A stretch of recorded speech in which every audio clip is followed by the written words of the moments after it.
Transformer. Actually, transformer is a practical example of mutual induction. तो आइए देखते हैं. The transformer is a practical application of mutual induction. Transformer are used to increase or decrease alternating current voltages. Usage of transformer is common because they change voltages with relatively little loss of energy. In fact, many of the devices in our homes, such as game systems, printers, and stirrers, use transformers for their working. तो ये तो था हमारे पास transformer के बारे में हम लोगों ने जाना कि ट्रांसफार्मर को हम लोग अल्टरनेटिंग जो करंट वोल्टेजेस हैं उनको इंक्रीज और डिक्रीज करने के लिए इस्तेमाल किया जाता है. तो ये तो डेफिनेशन होगी ट्रांसफार्मर की. अब हम चलते हैं ट्रांसफार्मर की वर्किंग के बारे में. The working of transformer. Actually transformer का स्ट्रक्चर कुछ इंटरनली इस तरह से बताया जाता है. इसके अंदर जो हमारे पास एक तरफ की कॉइल्स हैं उनको प्राइमरी कॉइल्स कहा जाता है क्योंकि इधर से प्राइमरी वोल्टेजेस हम लोगों ने कनेक्ट करना है और दूसरी तरफ से जो हमें आउटपुट मिलती है वो सेकेंडरी कॉइल्स कहलाती हैं और यहाँ पर जो वोल्टेजेस होता है उसको सेकेंडरी वोल्टेजेस कहा जाता है. अब हम इसी बात को पढ़ते हैं. A transformer has two coils electrically insulated from each other but wounded around the same iron core.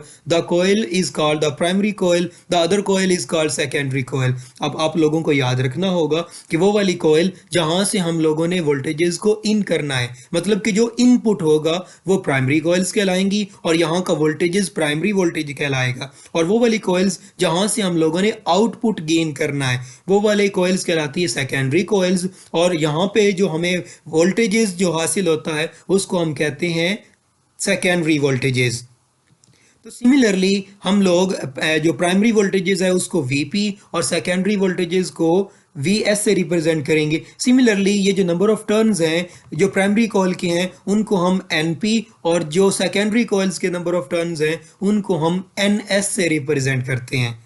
तो अब हम चलते हैं अपने नेक्स्ट इसकी वर्किंग की तरफ. When the primary coil is connected to a source AC voltage, the change in current creates a changing magnetic field which is carried through the core to the secondary coil. In the secondary coil, the changing field induces an alternating EMF. जैसा कि हम लोग mutual induction का topic पढ़ चुके हैं, यहाँ पे ये दोनों कॉइल्स इलेक्ट्रिकली इंसुलेटेड है. मींस इन दोनों कॉइल्स का आपस में इलेक्ट्रिकली कोई कनेक्शन नहीं है लेकिन फिजिकल कनेक्शन है with the help of mutual induction कि इस कॉइल के अंदर जो मैग्नेटिक फील्ड चेंज होता है उस चेंज की वजह से दूसरी कॉइल के अंदर भी इंड्यूस ईएमएफ या फिर इंड्यूस करंट जनरेट हो जाता है जिसको हम लोग सेकेंडरी वोल्टेजेस कहते हैं.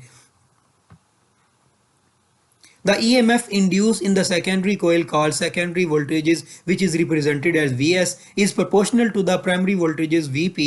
The secondary voltages also depends on the ratio of number of turns on the secondary coil to the number of turns on the primary coil as shown by the following expression. अब हम यहाँ पे एक simple सा expression पढ़ते हैं जो कि primary number of turns, secondary number of turns, primary voltages और सेकेंडरी वोल्टेजेस के दरमियान एक रिलेशन है. इस रिलेशन को हम अपने न्यूमेरिकल्स के अंदर यूज़ करेंगे हम सेकेंडरी और प्राइमरी वोल्टेजेस को फाइंड आउट करने के लिए. तो ये रिलेशन बिल्कुल सिंपल है. That is V S over V P which is equal to N S over N P.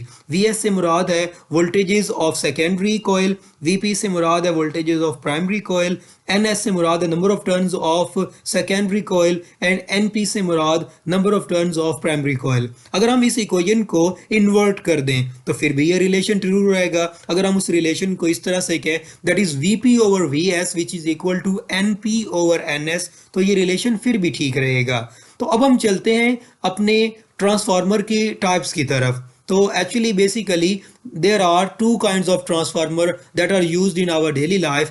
There are two types of transformer. First one is step up transformer and second one is step down transformer.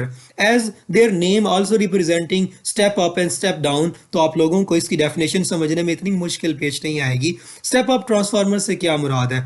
If the secondary voltages is larger than primary voltages, the transformer is called a step up transformer as shown in figure 15.19a.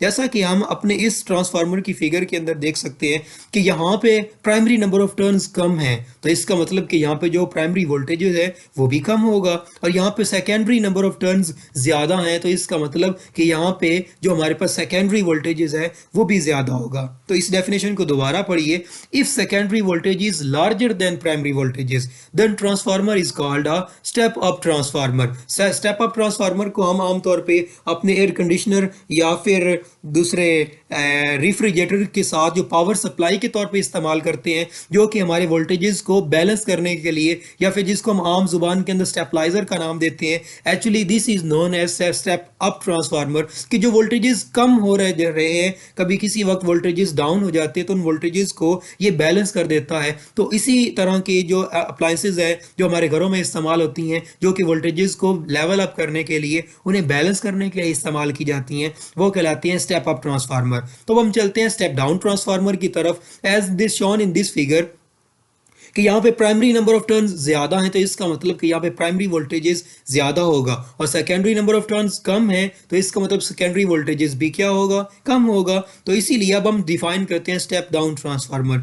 If the secondary voltages is smaller than primary voltages then transformer is called step down transformer. Step down transformer actually हमारी daily life के अंदर ज़्यादा इस्तेमाल होता है, कि जैसा कि हम अपनी हैवी वोल्टेजेस की बात करें, दैट इज़ 11 kV, जो कि डायरेक्टली पावर प्लांट से हमारे घरों तक आती है, तो वो 11 kV वोल्टेजेस हैं।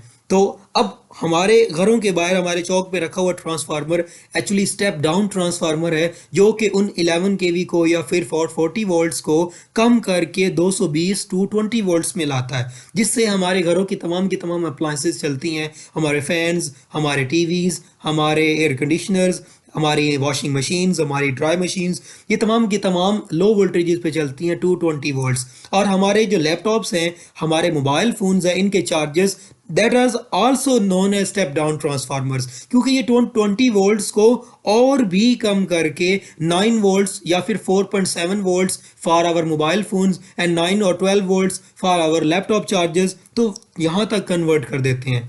तो स्टेप डाउन ट्रांसफार्मर हमारी डेली लाइफ के अंदर ज़्यादा इस्तेमाल होते हैं।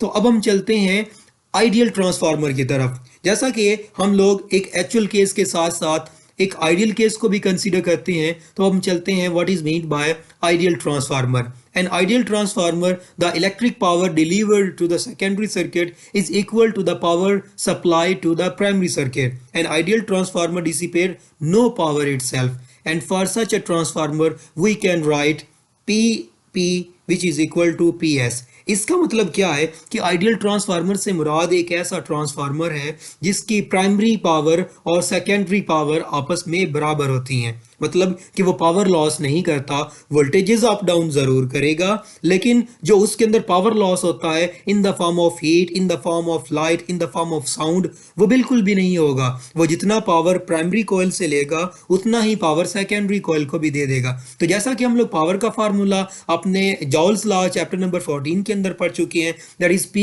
विच इज इक्वल टू VI, तो यहाँ पे P से मुराद प्राइमरी पावर है और PS से मुराद सेकेंडरी पावर है। तो पावर का जो general formula P which is equal to VI है, हम उनकी वैल्यूज को यहाँ पे पुट करते हैं, तो ये बन जाएगा VPIP, because power which is equal to VI। तो primary power that will becomes equal to primary voltages into primary current, and secondary power that which is equal to secondary voltages and secondary current. और अगर primary power और secondary power बराबर होंगे तो इसका मतलब कि ये रिलेशन भी हमारे पास यहाँ पे बराबर है। लेकिन याद रखिए कि ये रिलेशन एप्लीकेबल है हमारे रियल लाइफ के अंदर भी, लेकिन ये रिलेशन बनाया गया है आइडियल केस के लिए, क्योंकि रियल लाइफ के अंदर तो हीट लॉस होगा, एडी करंट होगा, और डिफरेंट तरह के फिनोमिनास की वजह से कुछ ना कुछ पावर का लॉस ज़रूर हो जाएगा।